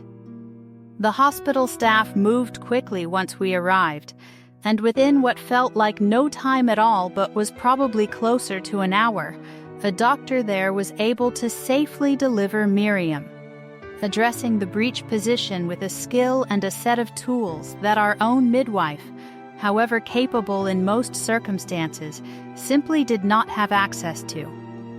Miriam was born healthy, if a bit smaller than my other children had been, and I remember the profound, overwhelming gratitude I felt in that hospital room, holding her for the first time, understanding fully in that moment just how differently things could have gone without that medical intervention. That experience, more than perhaps any other single moment in my adult life, cemented for me and for Eli both the conviction that our earlier hesitancy, the hesitancy I had grown up with, the hesitancy that had kept me from ever seeing a doctor until I was 24 years old, was a conviction worth revisiting and adjusting, at least in circumstances where a life or several lives clearly hung in the balance. We did not abandon our broader way of life because of that day, not even close, but we carried a different kind of wisdom forward from it, a wisdom that shaped how we handled every subsequent illness and injury in our growing family from that point onward. Our 7th and 8th children, another son named Samuel and our youngest daughter Ruth, rounded out our family, born when I was 32 and 34 respectively, and by the time Ruth came along, I remember feeling a kind of settled contentment in our family life, a sense that Eli and I had built exactly the household we had always hoped to build, full of noise and work and faith and love in roughly equal measure. I raised 8 children after that day, Rebecca and Jacob being just the first 2 of them. I continued to work our farm alongside Eli for the rest of his working years, and after he passed, may he rest in peace, I continued to help our children and grandchildren who took over that same land, doing what work my aging body could still manage, which even now, even as an old woman, remains more than most people my age in the outside world would probably expect. Eli and I worked that farm together for nearly 40 years, through good seasons and lean ones, through the joy of watching all 8 of our children marry and start families of their own, through the particular sorrow of losing my own parents, first my father when I was 39, then my mother a few years after that, both of them passing the way most people in our community pass, at home, surrounded by family, without the machines and tubes and hospital rooms that I understand are common in the outside world at the end of life. I sat with my mother in her final days, holding the same hands that had set my broken arm at that kitchen table so many decades before, and I remember thinking, even in my grief, about how much of my own strength, my own capacity to endure and keep walking through hardship, had come directly from her example. Eli passed 8 years ago now, after a short illness this time. We did seek proper medical treatment for, treatment that gave us a few more precious months together than we might otherwise have had. Months I am deeply grateful for even now, even knowing how they ended. I will not pretend that losing him did not change something fundamental in me. 40 years is a long time to build a life alongside another person, and the farm, the house, the daily rhythms we had established together all felt different, quieter, heavier, in the months after he was gone. But my children and grandchildren rallied around me in exactly the way our community always rallies around its own in times of loss. And I have not spent a single day since truly alone. Not in the way that I understand loneliness can afflict people in other kinds of communities. I still live on a piece of that same land, in a smaller house now, what we call a grandfather house, set just across the yard from the main house where my son Samuel and his family now live, and work the farm that Eli and I built up from raw, overgrown land all those decades ago. I watch my grandchildren, and now even a few great-grandchildren, running across that same yard, climbing that same hayloft, though I will admit I have quietly instructed all of them, more than once, to be a bit more careful up there than I ever was myself at their age. I mentioned my grandchildren a moment ago, and I want to tell you a little about what it has been like watching this newest generation grow up, because it has given me a unique window into just how much has changed, and how much has stayed exactly the same across the span of my own lifetime. Most of my grandchildren, of course, are being raised the same way I was, without electricity in the home, without cars, learning the same skills of farming and homemaking that have been passed down through our family for generations. But some of my children and grandchildren have chosen different paths. A few have left our community entirely for the outside world, a decision that is always difficult but that our faith allows for, and through them, I have gotten glimpses of just how differently things are done out there.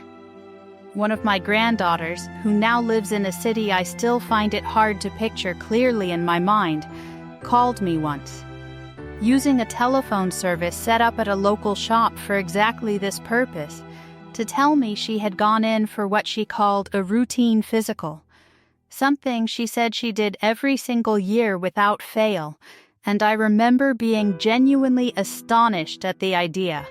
This notion that a person could simply go see a doctor once a year, with nothing at all wrong with them, just to be checked over and make sure everything was functioning as it should. It struck me, in that conversation, just how different our two lives had become. She going in for her 10th or 12th routine checkup by the time she was 30, and me having gone for my very first checkup only at 24. And only then because of a genuine medical complication, rather than any kind of preventative habit. I do not say this to suggest that her way is better than mine, or mine better than hers. I have come to believe, especially in my later years, that both paths carry their own wisdom and their own costs. She will likely catch problems early that I would never have known about until they became serious. But I sometimes wonder whether she and others like her, in a world of constant monitoring and immediate treatment for every small discomfort, ever get the chance to discover what their own bodies are truly capable of enduring, the way I was forced to discover it, again and again throughout my own younger years. I still have the scars. I still have the crooked arm and the hitch in my step from that old hip injury. I still feel the ache in my back on cold, damp mornings, an ache that has been with me now for over 4 decades.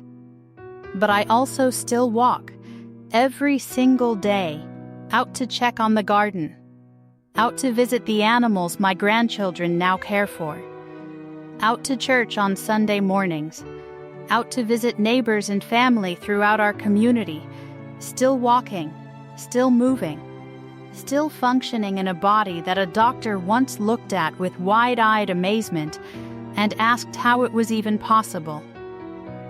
I want to tell you a little about how our community handles death as well, because I think it rounds out this picture of self-reliance that has run through this entire story, and because it connects back to that question the doctor asked me in a way that took me many years to fully understand. When someone in our community dies, the family does not send the body away to be prepared by strangers. The women of the community, often close friends and family, wash and dress the body themselves in our traditional white burial clothing, right there in the home. The men build the casket themselves, simple, plain pine. No elaborate ornamentation.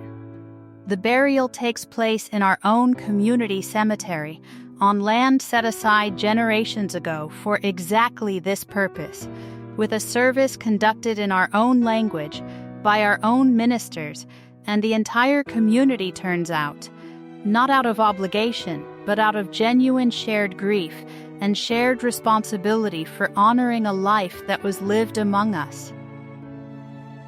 I helped prepare my own mother's body when she passed, alongside my sister's, and I will tell you that as difficult and sorrowful as that task was, there was also something deeply meaningful in it. Something that I believe honored her life and her memory more fully than if strangers had performed that same task behind closed doors, out of my sight. This same principle, the principle that our own hands should do the work of caring for our own people, from birth through injury, through illness, through death itself, runs through every part of the life I have described to you today. It is the same principle that had my mother setting my broken arm at our kitchen table. It is the same principle that had Christian the bone setter manipulating my dislocated hip back into place, with nothing but his own trained hands and decades of accumulated skill. And it is the same principle that, even now, even after that doctor's astonished question all those years ago, continues to shape how my own children and grandchildren approach illness and injury today, tempered now, thankfully, with a greater willingness to seek outside help when it is genuinely needed. I want to take a moment now to talk about faith more directly, because I have mentioned it throughout this story, but I have not really explained what I mean by it, and I think it is the piece that ties everything else together. In our understanding, in the way I was raised and the way I have tried to raise my own children and now watch my grandchildren being raised, the body is understood as a gift, entrusted to us for a season, meant to be used in service of our families, our community, and our God, rather than preserved in comfort for its own sake. This does not mean we believe suffering is good in itself, or that pain should be sought out or celebrated. It means rather that we have never placed the avoidance of discomfort at the center of how we make decisions about how to live. When I think back on that doctor's question, "How are you still walking?" I believe part of the answer really does live in this understanding of the body and its purpose. I did not walk because walking was easy, or because my body was somehow immune to the damage it had accumulated. I walked because walking was necessary, and because the framework I had been given for understanding my own life did not include much space for the idea that pain in itself was sufficient reason to stop contributing to the people who depended on me. I want to be careful here, because I do not say this to suggest that everyone should live this way, or that seeking medical treatment and comfort is somehow a lesser or less faithful way to live. I have come to believe, especially in my later years, that there is real wisdom in both approaches, and that the middle path Eli and I eventually found for our own family, honoring our traditions while also accepting outside medical help when it was truly needed, was probably the wisest course available to us. I also think a great deal about the women who came before me, my mother, my grandmother, women whose names I know but whose individual stories of injury and endurance have mostly been lost to time, never written down, never recorded anywhere except in the memories of the children who watched them work through their own pain. I think about how many women throughout history, in communities like mine and in countless others around the world, have quietly carried injuries and illnesses without ever having them treated, without ever having anyone marvel at their resilience the way that Doctor marveled at mine, simply because there was no one there to ask the question, no examination room, no medical chart, no moment where all of that accumulated endurance was finally seen and named by someone with the training to understand its full significance. In some small way, I feel that when that doctor asked me how I was still walking, she was not only asking about me. She was asking a question that could have been asked of my mother and my grandmother and countless women before them, women who never had anyone stop and truly reckon with what their bodies had endured and overcome. I carry that awareness with me now, and it is part of why I wanted to share this story with all of you today, because I think there is value in finally speaking these things aloud, in finally letting someone else understand the full weight of what a body can endure and continue to function despite that weight. I think about that question sometimes, late at night when I cannot sleep, when the old aches are keeping me awake and I have time to reflect on the long arc of my life. How was I still walking? I think the answer, the real answer, beyond the physical explanations about compensation and pain tolerance and functional necessity that the doctor offered me that day, is something closer to what I told her myself, sitting there in that examination room. I walked because I had to. I walked because there was always somewhere I needed to be, someone who needed me to show up, some task that would not complete itself. I walked because stopping was never really presented to me as an option, and when stopping is not an option, the body, remarkably, astonishingly, finds a way to keep going.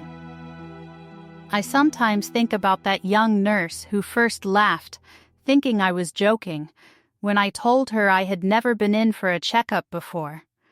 I wonder if she ever came to understand, the way the doctor clearly did by the end of that appointment, just how much truth was sitting quietly behind that answer.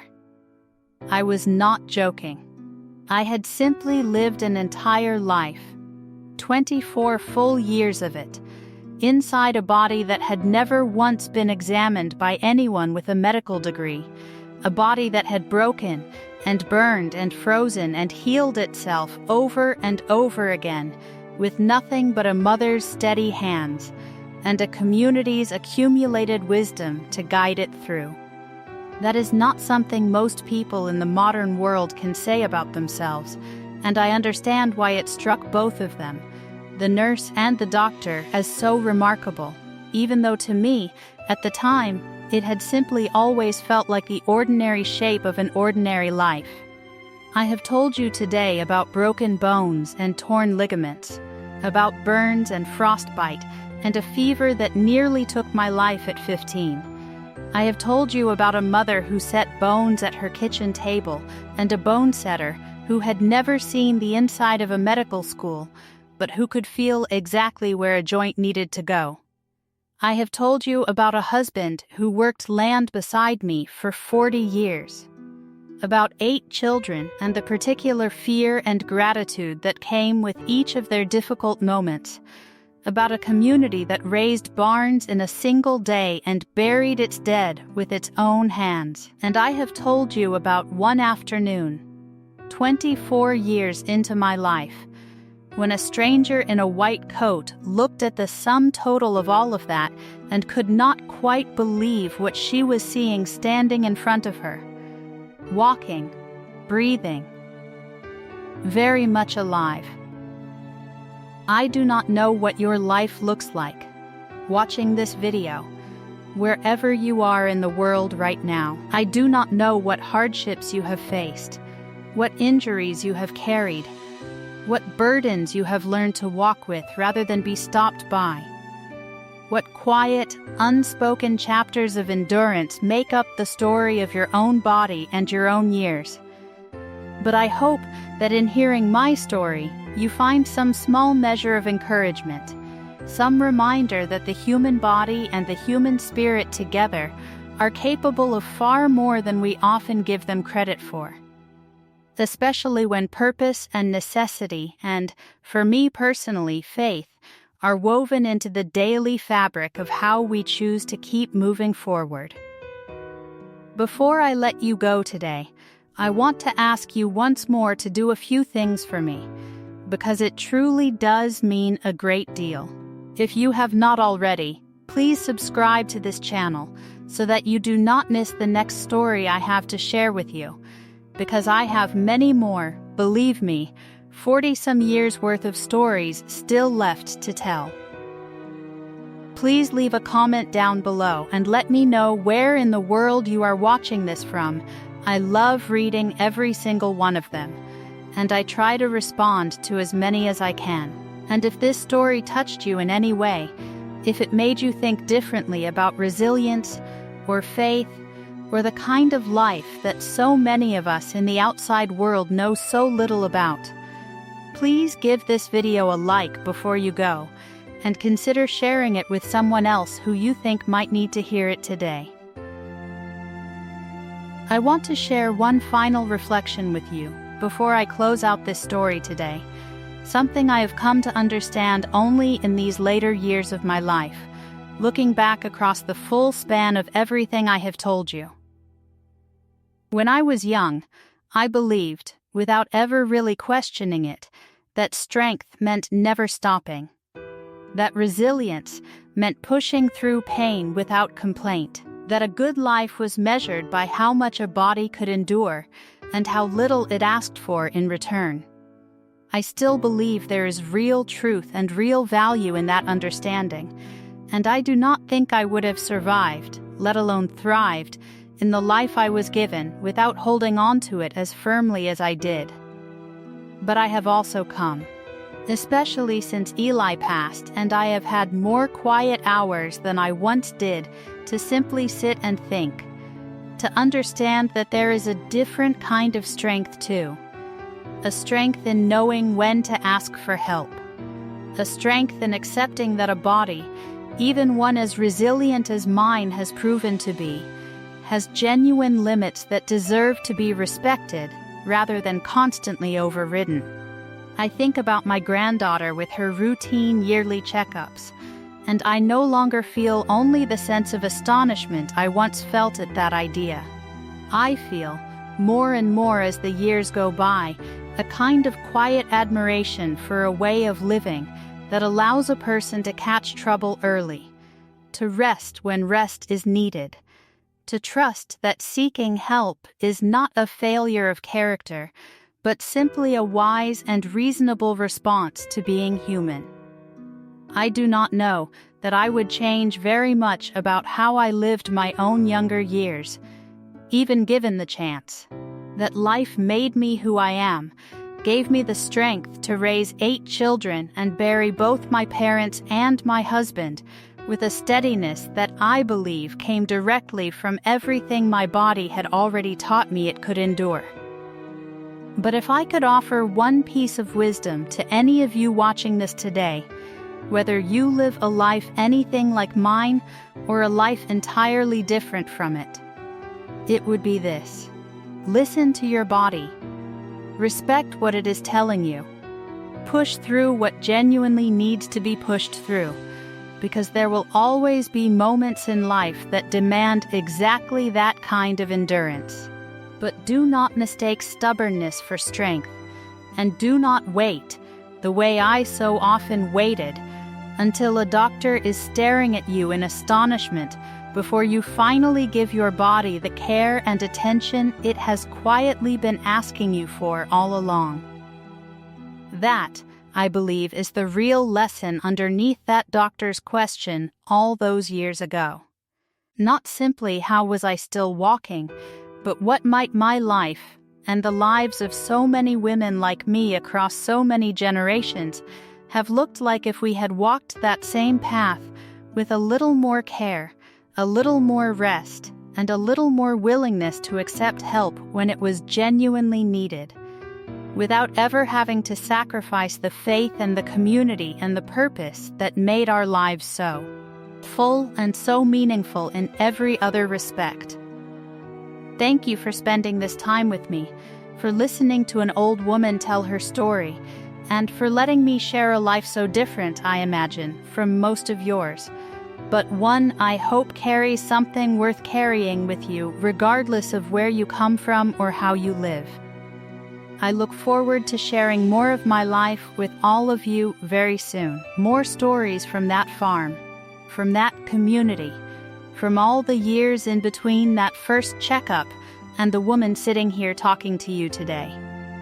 Until next time, may you walk your own path with whatever strength and grace you are given, and may you find, as I have, that you are often capable of far more than you ever believed possible, while also learning, in time, when it is wise to rest, when it is wise to ask for help, and when it is wise to simply be grateful for the body that has carried you this far, scars, aches, crooked bones, and all.